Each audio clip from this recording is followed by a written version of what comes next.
Hi, my name is Brooke Howell, and I am from a little town called Fuquay Varina, North Carolina, right outside of the Raleigh area. My family consists of me, my mom, my dad, and my sister, who is a sophomore at Appalachian State University, and my two cats and my sugar glider.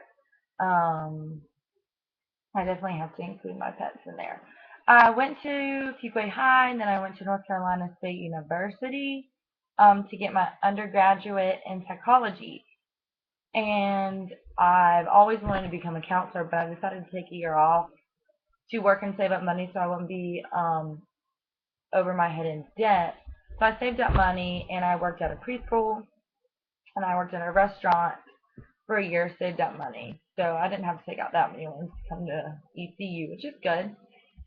Um, there has been a pretty good amount of times where I've experienced different cultures of my own. Especially at the work in the restaurant business, there's so many different people who come in and eat, and there's so many different people that I worked with um, that had different backgrounds, ethnicities, religion, everything different than me. So I've been exposed to a lot. But one thing that kind of stands out to me was when I worked at the preschool, it was a Christian preschool, but some kids who went there actually weren't Christian. Their parents just enrolled them for the convenience and for like um, the hours and because their friends went there and stuff.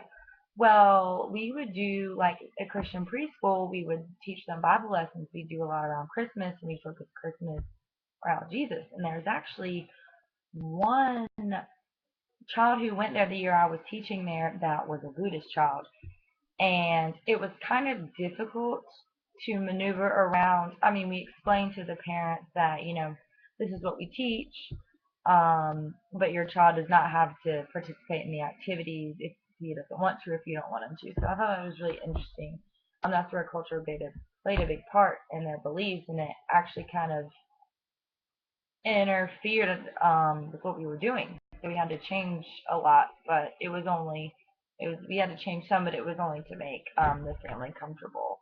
But it worked out fine. The preschool and the family were both very understanding, so we accepted each other's views, and that was good. But my comfort level around different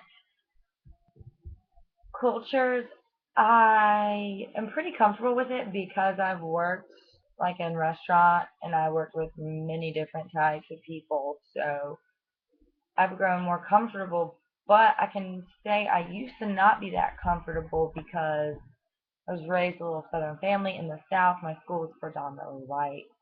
The town was predominantly white. We were like called the Bible Belt, like Southern Christian white folk, so to speak. So once I got into college and started working in the restaurant business, it kind of opened my eyes to what else really is out there. So I've become really, really, really more tolerant and I actually embrace all the different cultures that we have out there because it's really interesting and it's really cool. One thing I always think is that's really cool, is watching the Olympics. And this year it really hit me that in the opening ceremony there were so many different countries and so many different people, and they were all in one place. And I just thought that was really cool to me because we were all there for the same thing. So we're a lot more alike than we are different, actually. Um, but what makes me nervous about this class? I will say that probably the diversity experience. I don't really have problems sharing my opinions or listening to other opinions. I'm very open-minded. But the diversity experience is going a little out of my comfort zone because it's something that is going to be something that I'm not used to at all. So hopefully I can drag a friend with me to that one. But I think it'll be very good for me. And I'm excited to be in this class, and I look forward to meeting all of you. Thanks.